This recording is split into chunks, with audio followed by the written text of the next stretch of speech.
Bom dia, queridos irmãos, irmãs. Sejam todos bem-vindos na casa do Senhor. Vamos agora nos preparar para que o Senhor possa derramar as suas santas bênçãos sobre as nossas vidas. Oremos ao Senhor.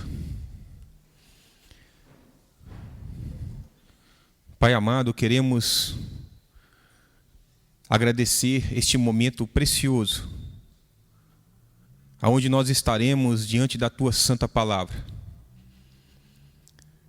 Que ela possa fortalecer os nossos corações, abençoar a cada um de nós, tranquilizar, confortar. Sê conosco, Senhor.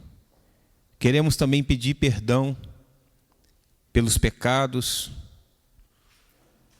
por às vezes não compreendermos em espírito e verdade a Tua santa vontade.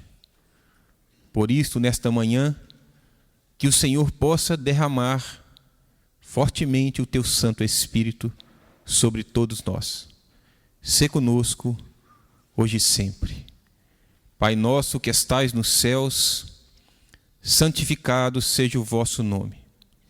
Venha a nós o vosso reino, seja feita a vossa vontade, aqui na terra como nos céus. O pão de cada dia, dai-nos hoje e sempre. Perdoa, Senhor, as nossas ofensas, assim como nós perdoamos aqueles que nos têm ofendido. Não nos deixe cair em tentações e livra-nos do mal, porque só Teu reino, o poder e glória para todos sempre. Amém.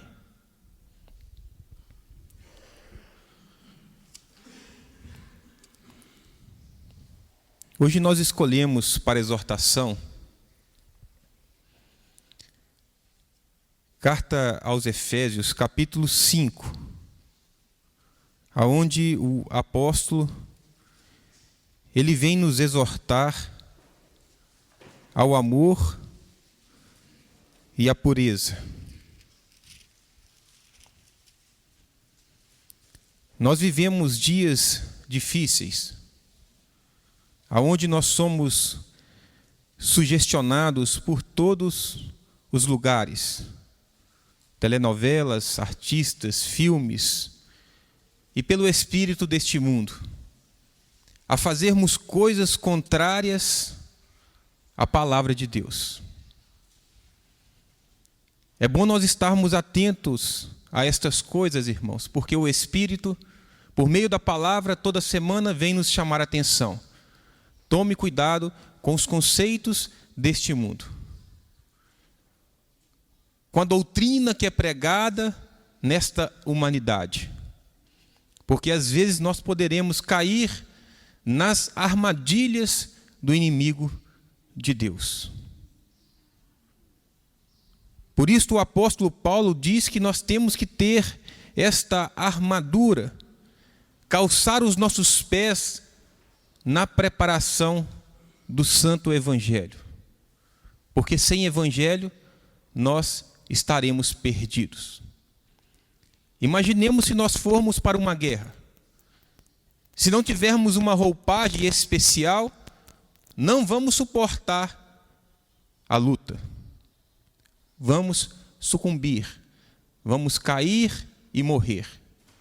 Por isso o apóstolo Paulo nos diz que nós temos que calçar os nossos pés com este evangelho. Ter a espada do Espírito Santo, que é a palavra de Deus. Esta palavra que nos conforta. E ele inicia o capítulo 5 dizendo para nós: sede, pois, imitadores de Deus, como filhos amados, e andai em amor, como também Cristo vos amou, e se entregou a si mesmo por nós, em oferta e sacrifício a Deus em cheiro suave. Mas a prostituição e toda a impureza ou avareza nem ainda se nomeie entre vós, como convém a santos, nem torpeza, nem parvoíces, nem chocarrices, que não convém, mas antes ações de graças, porque bem sabeis isto, que nenhum devasso ou impuro, ou avarento, ou qual é idólatra, tem herança no reino de Cristo e de Deus. Ninguém vos engane com palavras vãs, porque por estas coisas vem a ira de Deus sobre os filhos da desobediência. Portanto, não sejais seus companheiros, porque noutro tempo erais trevas, mas agora sois luz no Senhor. Andai como filhos da luz, porque o fruto do Espírito está em toda bondade e justiça e verdade, aprovando o que é agradável ao Senhor. Amém, irmãos? Olha que palavra, queridos. Ele já começa a nos exortar dizendo que nós temos que ser imitadores do Senhor. É ao Senhor que nós temos que buscar, não as coisas que o mundo nos coloca. Nós temos que correr de quê? Da prostituição, das coisas que o mundo nos oferece. A nossa vida deve ser uma vida de ação de graças. O que é isto? Vida em amor. Amar o nosso próximo, respeitar o nosso irmão, ser companheiro, fazer o bem. Estas são as coisas que Deus espera de nós, irmãos. Que ninguém vem nos enganar dizendo que estas coisas são passadas. Não são. São presentes. E estas coisas, o amor, nos garante o reino de Deus. Não vamos ser enganados com palavras vãs, diz o versículo 6. Porque por estas coisas vem a ira de Deus. E ele nos lembra, irmãos, que em outros tempos nós éramos trevas, nós estávamos perdidos, nós estávamos entregues ao espírito deste mundo. E hoje, ao encontrarmos com o Senhor, nós somos filhos da luz, mas pelo Senhor, não por nós. O Senhor nos concedeu esta condição. Não é porque nós fizemos obras, não é porque nós pagamos dízimos, não é porque ofertamos, sacrificamos, que Deus olhou para nós e disse: você é justificado. Não é por isso, irmãos. É porque o seu santo Filho morreu por cada um de nós. E nós confiamos neste Senhor. Por isto foi-nos dado esta condição. E diz no versículo 9: porque o fruto do Espírito está em toda a bondade e justiça e verdade. Você quer saber se você está no caminho certo? Queremos saber, irmãos? Bondade, justiça, não justiça da lei, mas justiça que vem pelo amor, e verdade que vem de Deus, por meio da santa palavra, para nós sermos aprovados e sermos agradáveis ao Senhor. Que Ele nos abençoe e que nesta manhã o Espírito Santo use o pastor José para abençoar a cada coração que aqui está. Amém. Irmãos, esta semana me escreveu uma irmã através da Rádio Despertai, me contando uma história. Eu achei interessante, porque pode ser a história de todos nós. ela disse que trabalha com um irmão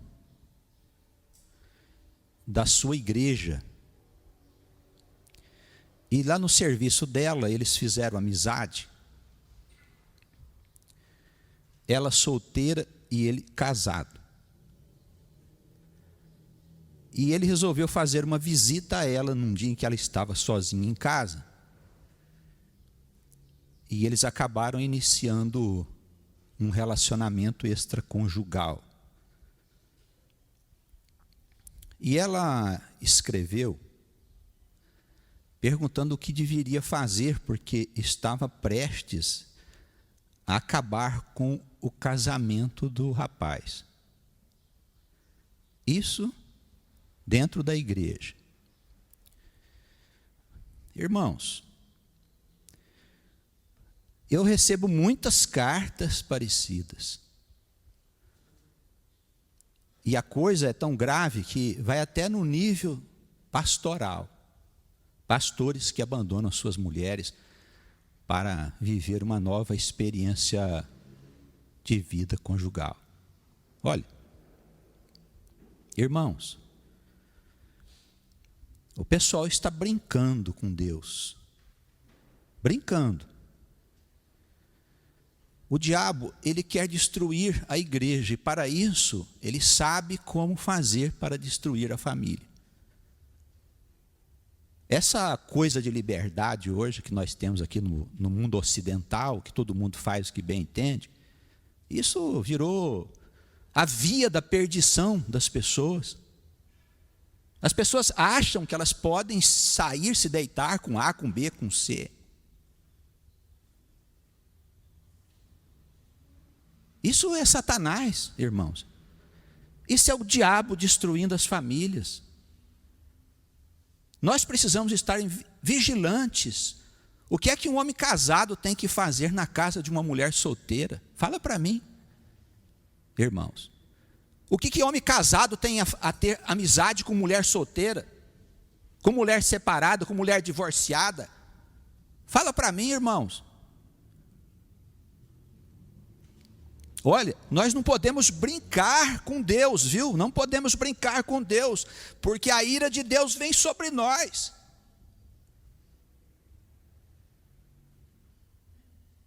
A igreja está folgada, começando dos pastores. Está folgada. Ela não tem compromisso mais com a palavra, porque ela precisa agradar o seu público. Os fins não é mais a salvação, porque estão interessados em fins que são materiais. E se os fins são materiais, tudo vale. É dinheiro, é sexo, é gozo, poder. A vida sacrificial foi deixada de lado. Hoje, o diabo ensina que se você tem que sacrificar a tua vida por causa da tua mulher, por causa do seu marido, por causa dos seus filhos, por causa dos seus pais, o diabo diz, não, você não pode fazer isso, você tem que aproveitar, você vai morrer, seu infeliz. E o sujeito sai, a mulher sai, aí atrás de uma aventura. Eu escrevi para esta irmã dizendo, olha minha filha, se você destruir a vida desse casal, você vai para o inferno. É meio chocante, mas é isso que vai acontecer. A infeliz não sabe que está destruindo uma instituição que foi criada por Deus. O casamento é uma instituição criada por Deus. E ela acha que está apaixonada pelo rapaz e ele por ela. Olha, irmãos, vamos vigiar. Homem casado, o seu negócio é em casa. Homem casado, a sua mulher é a que você tem em casa, seja ela feia, bonita, gorda, magra, branca, amarela ou preta, não importa.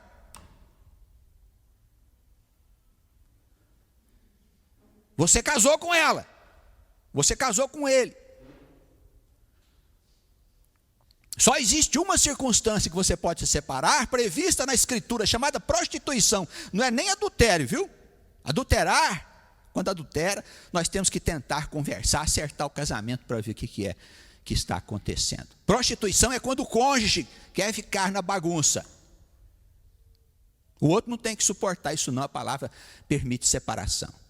E pastores devem examinar o caso para saber se é verdade, porque hoje tem muita gente aí esperando que o outro faça alguma bobagem para pular fora do casamento.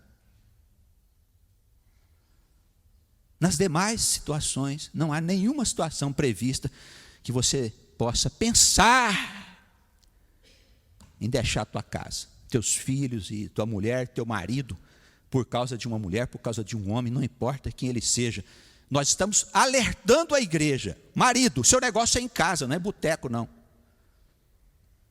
Você não tem que beber cerveja com seus amigos no final de semana, não. Você tem que ficar na sua casa com a sua mulher, com os seus filhos, com o seu cachorro, com o seu jardim, seus periquitos, seus gatos e tudo mais.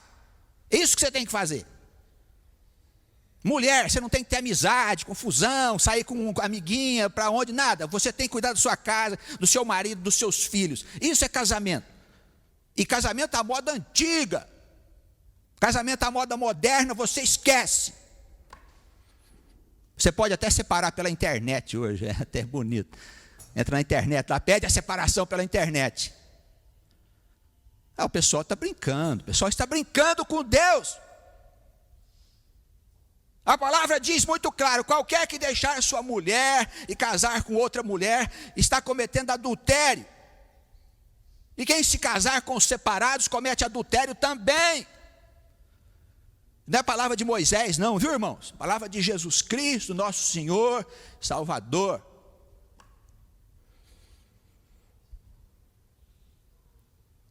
Se você é separado, você está em adultério. Trata de ir para a igreja do Cristo, se ajoelhar e ficar a vida inteira lá pedindo perdão para Ele por essa bobagem que você fez. Você casou com uma mulher separada, você está em adultério. Trata de procurar uma igreja cristã e passar a vida toda servindo a Jesus, pedindo perdão, para ver se tem alguma possibilidade de você não ir parar no inferno. Acha que o inferno é legal? Acha que lá é bom? Nem no pior pesadelo que você tem nesse mundo, nem nas piores coisas que você pode ver, você não pode imaginar o que tem lá dentro. Se for parar lá depois, lembre-se dos pregadores que te alertou. Lembre-se dos pregadores.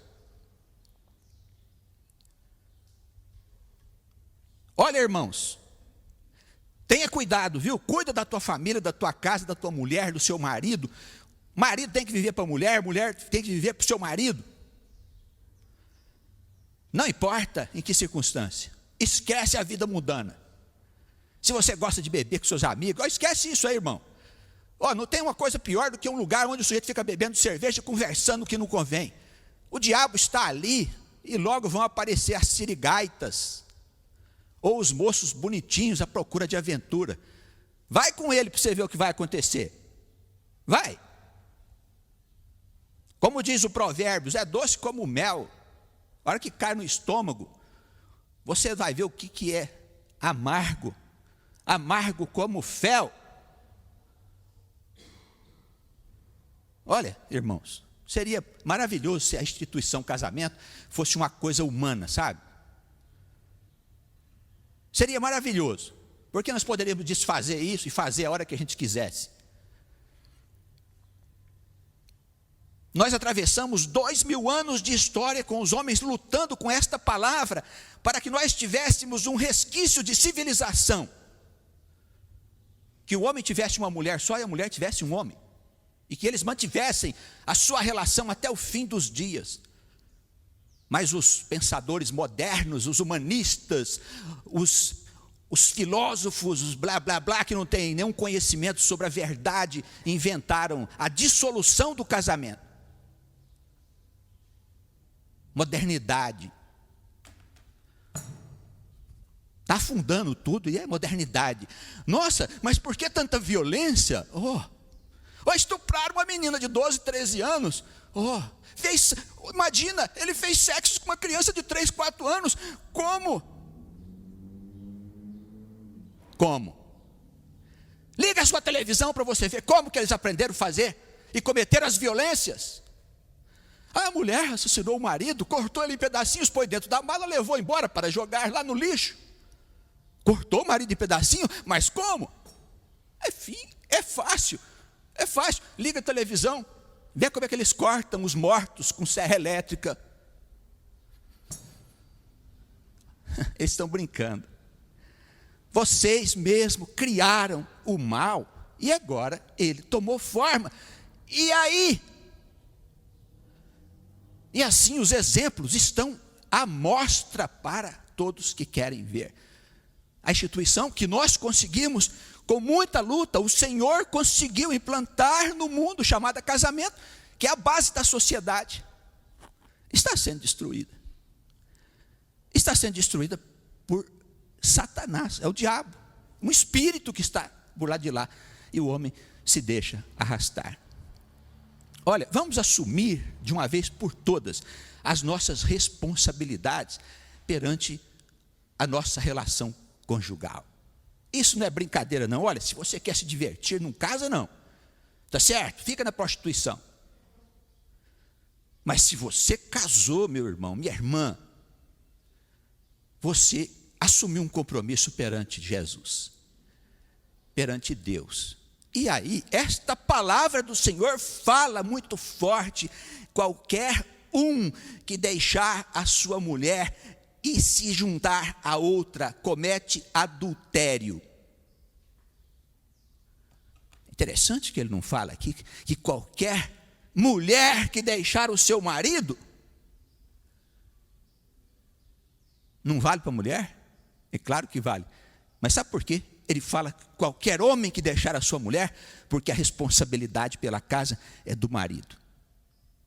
Você é a cabeça da casa e você é responsável pela tua casa. Por isso ele diz: qualquer um que deixar a sua mulher está cometendo adultério. A responsabilidade é sua. Ou o homem não nasceu primeiro que a mulher? O homem não foi criado primeiro que a mulher, irmãos? O varão não é primeiro? A responsabilidade da casa e da relação conjugal é dele. E será cobrado pelo Senhor. Se nós somos convertidos, se nós encontramos mesmo Jesus, como é que eu posso envergonhar o meu Senhor? Fala para mim, irmãos. Como eu posso? É uma escolha. A escolha vai bater na tua porta, a escolha vai lá no teu serviço, bater lá na tua porta. Olha, estamos aqui para nos divertir. Vamos experimentar? Mulheres, vocês serão tentadas. Vai bater na sua porta. No trânsito, no shopping, na academia, na rua, onde você for, você vai ser tentada. Atrás do rapagão bonito e da moça atraente está uma coisa horrível. Horrível. Que o Senhor possa te ajudar a ver isso antes que você acabe com a sua vida. Tá bem? Este alerta é aqui para a igreja, é um alerta que nós estamos dando aos irmãos que ouvem a nós em outros lugares. Essa desgraça está dentro da igreja, irmãos. Não vamos admitir. Se nós não pudermos mudar o mundo, nós vamos ser fiéis a Jesus. Até a nossa morte. É evidente que a minha carne gostaria de fazer muitas coisas. Vocês pensam que não? De certo, o irmão José é um sujeito diferente, é um santo, um apóstolo. Não, não sou nada disso. Ao contrário, minha carne gostaria de fazer muitas coisas. Pensa que não? O que eu faço? Eu sufoco a minha carne. Eu chamo para Jesus e digo: Senhor, me socorre. Eu posso passar a minha vida toda infeliz carnalmente, mas eu quero ser feliz com Jesus. Eu quero ir para a eternidade. Eu tenho a certeza da vida eterna, da morte e dos infernos.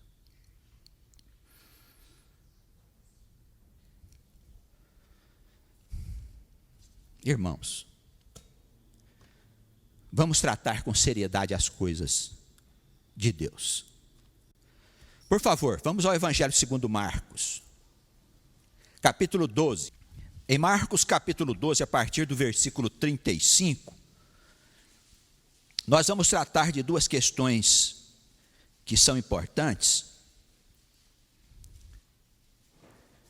É uma passagem em que Jesus, ele estava ensinando no templo, e frequentemente ele era questionado pelos fariseus e pelos escribas, com perguntas embaraçosas. E ele também, de vez em quando, fazia umas perguntas bem embaraçosas para os seus detratores. E nesse dia no templo, conforme diz o versículo 35, ele fez uma pergunta aos presentes acerca da natureza do Cristo. Ele perguntou: como dizem os escribas que o Cristo é filho de Davi, visto que o próprio Davi, pelo Espírito Santo, chamou o Cristo de meu Senhor? A passagem está nos Salmos 110. O Senhor disse ao meu Senhor: assenta-te à minha direita até que eu ponha os teus inimigos por escabelo dos teus pés. Davi, em espírito, chama Jesus de meu Senhor. Mas as Escrituras e os mestres diziam que Cristo era filho de Davi. E como poderia o Cristo ser filho de Davi se Davi o chama de Senhor em espírito, antes de Jesus nascer? A questão era embaraçosa. Como que eles iriam responder uma coisa tão complicada?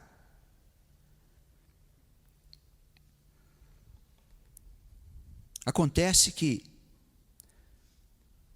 Jesus era descendente e filho de Davi segundo a carne, mas não era segundo o Espírito. Isso vem nos mostrar com clareza que nós temos uma dupla natureza, irmãos. Nós temos uma natureza carnal e uma herança carnal, e uma natureza espiritual. E esperamos que também em nós haja uma herança espiritual, se somos da fé. Se somos do mundo, não há o que herdar. O lixo do mundo é o mesmo desde os tempos antigos e o de hoje também. Mas a herança espiritual é interessante, muito importante para nós. É importante que nós sejamos filhos espirituais de Davi, de Abraão, de Cristo. Que nós tenhamos essa herança. E o que significa esta herança espiritual, irmãos? Eu olho o passado para saber como viveu o pai da fé. Como foi a vida de Abraão? Como foi a vida de Moisés? Como foi a vida dos profetas, do Senhor, dos apóstolos? Minha vida parece alguma coisa com isso? Irmãos, eu tenho herança? Será que a minha vida na igreja tem alguma coisa a ver com o meu passado espiritual? Qual é o meu passado espiritual, irmãos? São os meus pais da fé, as gerações que foram antes de mim. Ou não há nenhuma ligação? Algumas pessoas pensam que não tem nenhuma ligação. Estou jogado aqui de paraquedas aqui na vida.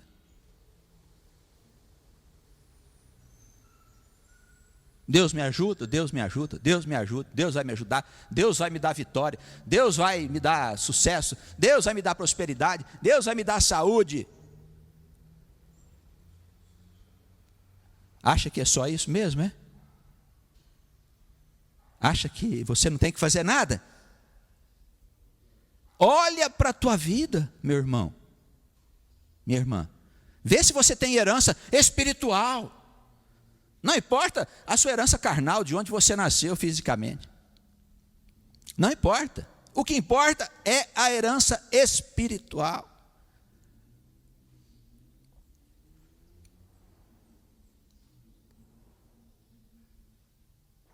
Ainda aqui, nós temos a carne brigando contra o espírito.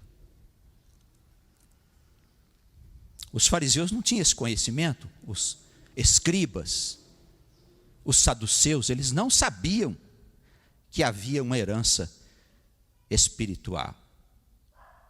Tanto que quando Jesus disse que antes que Abraão existisse, ele já existia, os fariseus quiseram apedrejá-lo. Olha só. Eles disseram, mas você não tem nem 50 anos, como é que diz que conheceu Abraão? Ele disse, em verdade vos digo que antes que Abraão existisse, eu sou. Eles não tinham esse conhecimento, irmãos. E nós hoje precisamos ter cuidado para nós não andarmos na igreja como se nós fôssemos somente carnais, sem herança espiritual. Percebe a diferença disso, irmãos? É uma diferença muito grande. Nós não podemos viver como viviam os fariseus, como viviam os saduceus, como viviam os escribas.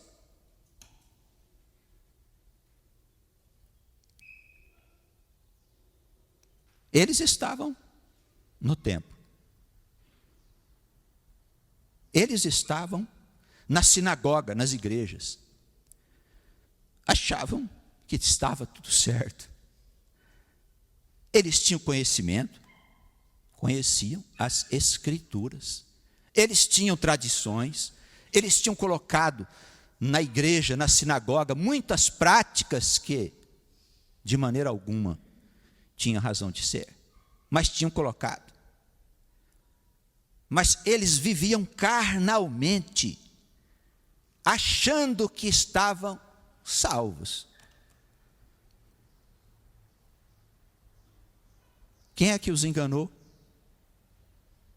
Foi Jesus? Foi o Espírito Santo? Não foi. Foi o inimigo. E a ilusão, a mentira era tamanha, tão grande, que eles mataram o Senhor. Mataram o Senhor. Olha o perigo que é isso, irmãos. Nós na igreja, vivendo carnalmente, achando que nós estamos salvos. Mas se os nossos interesses forem feridos, será que somos capazes de matar o Senhor? Não pode ser. Nós somos espirituais. Paulo dizia, aqueles que têm inclinação para a carne, eles morrem. Os que são inclinados para o Espírito permanecem, irmãos. E nós precisamos acordar, despertar para a realidade. Despertar. Enquanto é tempo. Imagina o que vai acontecer com cada um de nós. Os nossos bens, a nossa saúde, a nossa sabedoria, a nossa casa. O que vai acontecer amanhã, não sabemos. Não sabemos. O que fazer para o lado do Senhor, vamos correndo para lá. É como eu disse na pregação do último domingo, saltemos no colo do Senhor, sem perda de tempo, e ali vamos ficar, e deixe que o Senhor opere, deixe que o Senhor faça na tua vida as maravilhas, irmãos. Os fariseus, os escribas, as pessoas que estavam à volta dele, ficaram calados. Calados. E a multidão ouvia de boa vontade. Jesus então passou a ensinar-lhes, dizendo: guardai-vos dos escribas, que gostam de andar com as vestes compridas e de serem saudados nas praças, gostam de ocupar as primeiras cadeiras nas sinagogas e dos primeiros assentos nas ceias. Eles devoram as casas das viúvas com pretextos de largas orações. Religiosos, hein? Todos eles, mestres no conhecimento, mas davam importância demasiada à exterioridade da vida religiosa. Gostavam de ser chamados mestres nos lugares onde eles passavam e de serem saudados como pessoas que estavam próximas de Deus. Entravam na casa das viúvas, que simboliza as pessoas mais simples, e enganavam e exploravam as viúvas com pretextos religiosos.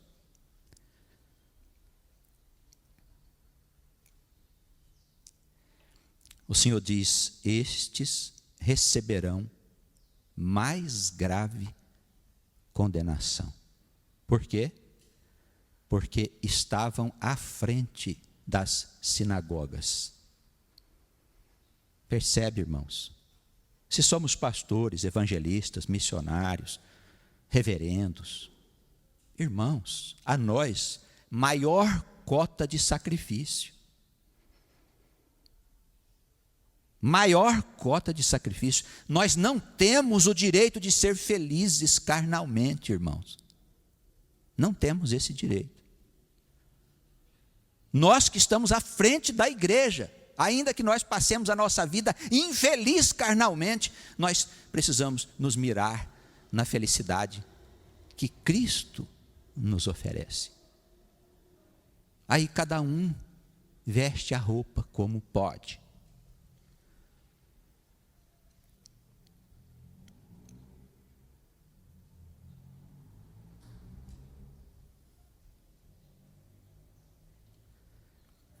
Jesus estava no templo, estava sentado perto da arca do tesouro, onde o povo fazia doações. Isso é importante nós falarmos aqui sobre isso.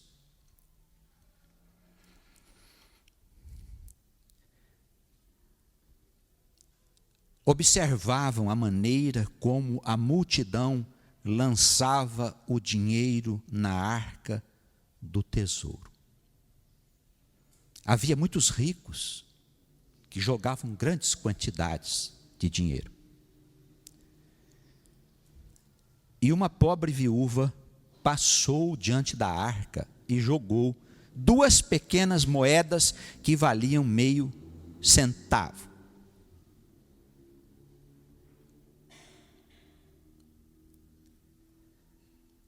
E ele chamou os discípulos e disse: esta pobre viúva deitou na arca mais do que todos os que deitaram na arca do tesouro.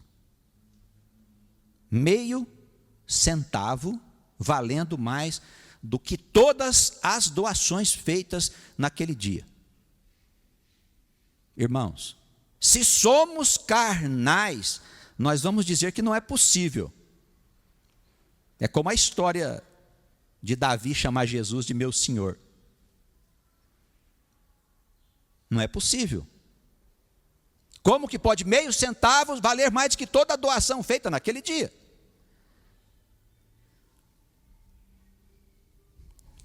Você acha mesmo que a igreja tem problema financeiro?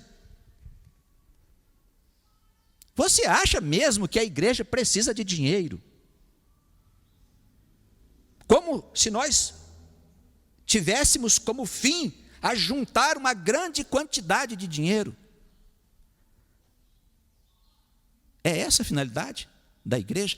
O porquê que Jesus não ensinou que as doações da maioria era mais do que meio centavo? Como é que ele vem e ensina uma coisa dessa, irmãos? Meio centavo, valendo mais do que todas as doações daquele dia.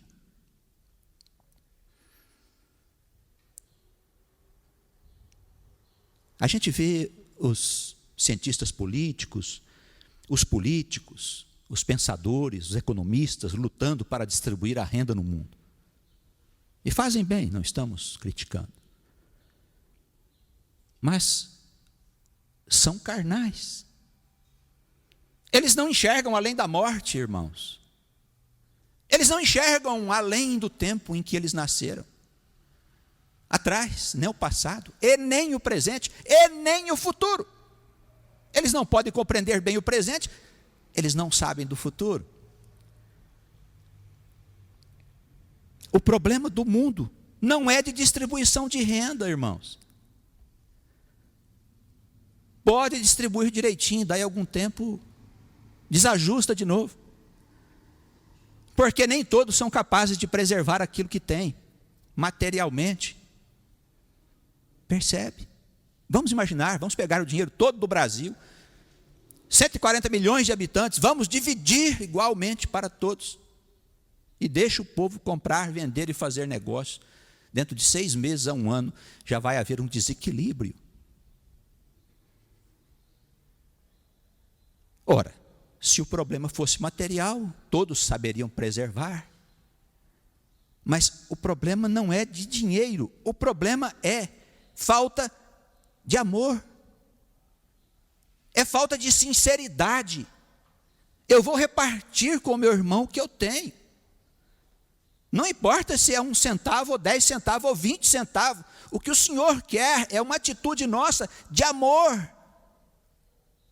Foi o que a viúva fez.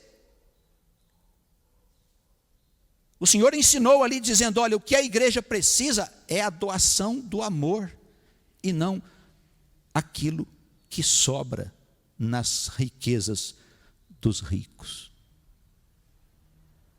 Porque a moeda que corre na igreja, irmãos, não é dinheiro, é amor.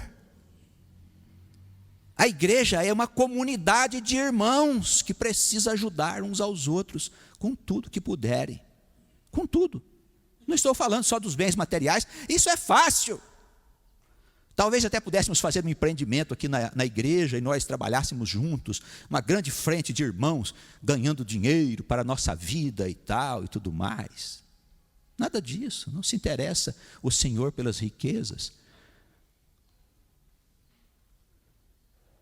A riqueza da igreja é o amor, e é até importante que nós vivamos dificuldades e que possamos ajudar uns aos outros. Amém? É assim que meio centavo vale mais do que toda a riqueza que foi depositada no gasofilácio. Esse Jesus era danado, não é mesmo, irmãos? Ele era muito complicado. 30 anos de idade. Ele chegou e marcou o seu tempo. Marcou. O problema todo não é que ele era Jesus, é que ele trazia o Deus vivo encarnado nele. E quando ele falava, era Deus que falava. Por isso, quando a gente fala, está escrito aqui, foi ele que disse, eu tremo. A minha carne pode querer me arrastar para o buraco, mas eu tremo de medo, porque ele é que disse. E um dia eu não vou poder chegar perto dele e dizer: Senhor, eu não sabia. Ele vai dizer: está escrito.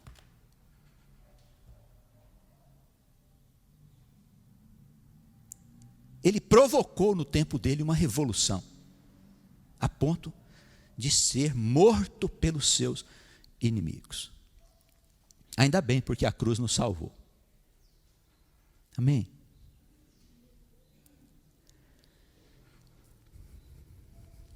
Nós estamos vendo muitas agitações no mundo hoje, por causa de Maomé.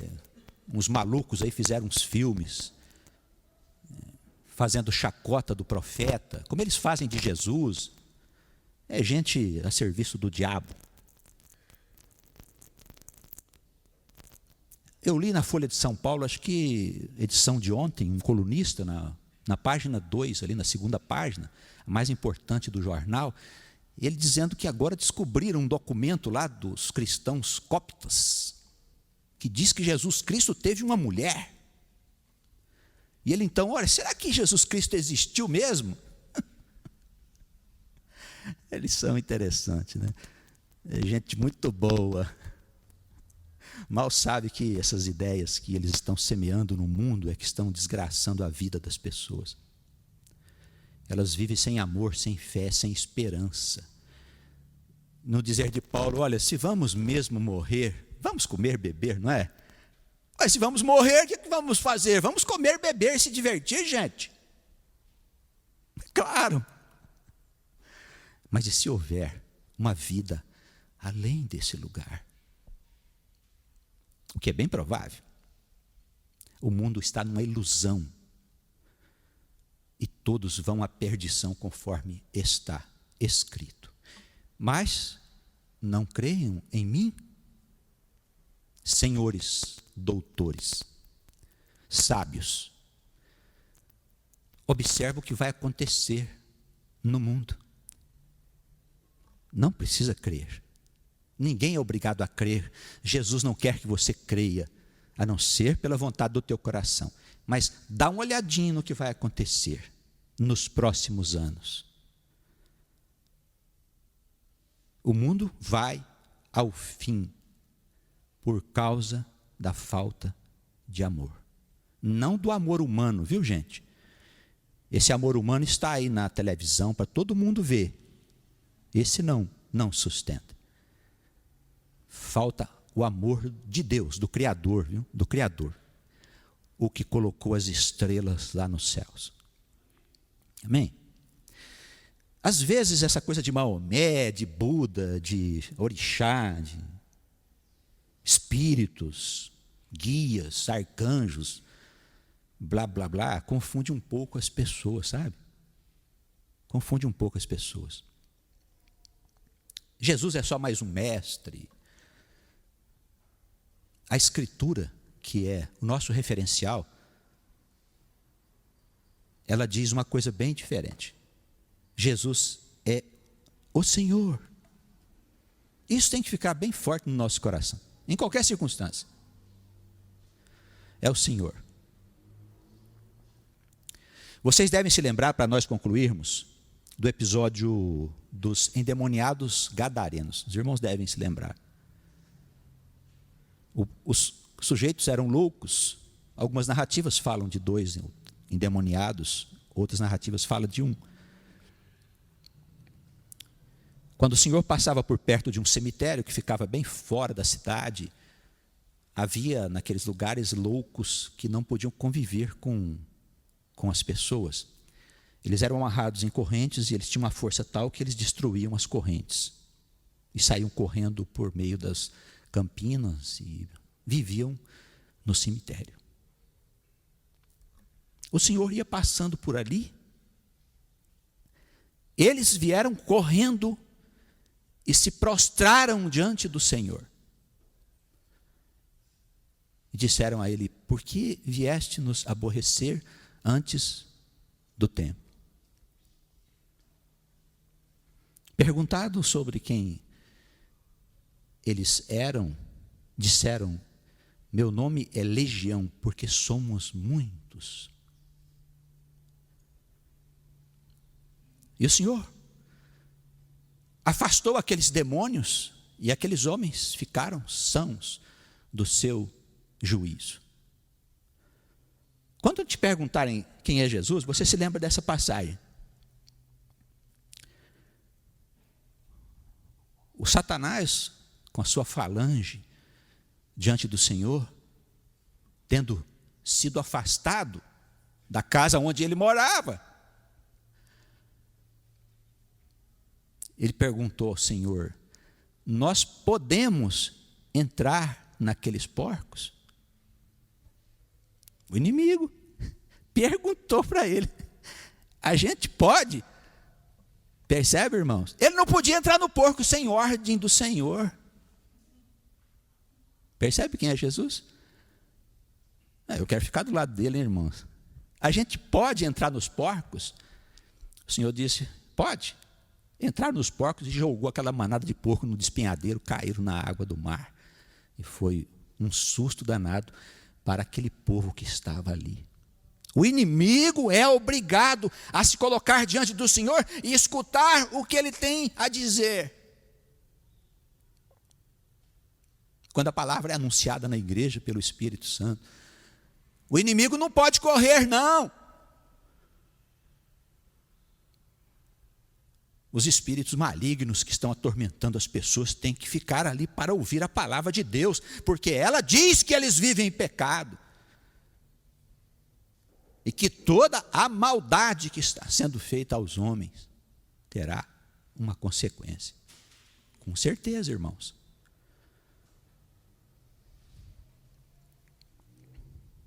Bem, nós queremos ficar com aquele que tem autoridade sobre os demônios. Amém? Vamos nos abrigar no colo de Jesus, sem perguntar por nada. Não estamos perguntando a sua formação intelectual, os seus títulos, o dinheiro que você tem, a casa que você tem, onde você mora, se você é homem, se você é mulher, se você tem umas tendências meio esquisitas. Nós não estamos perguntando nada disso, está certo? Como Jesus faz, ele não está perguntando nada disso. Abriga-te no colo de Jesus, fica quietinho lá com a tua cruz, porque nós temos que levar a nossa cruz, né? Tome a tua cruz, me segue, não é me dá a tua cruz, tome a tua cruz, me segue. Vamos pôr a cruz no nosso lombo, vamos nos abrigar sob as asas de Cristo e segurar firme, porque estamos nos aproximando do tempo de profundas mudanças. Amém? Que Ele nos abençoe e nos dê a sua misericórdia. Vamos orar?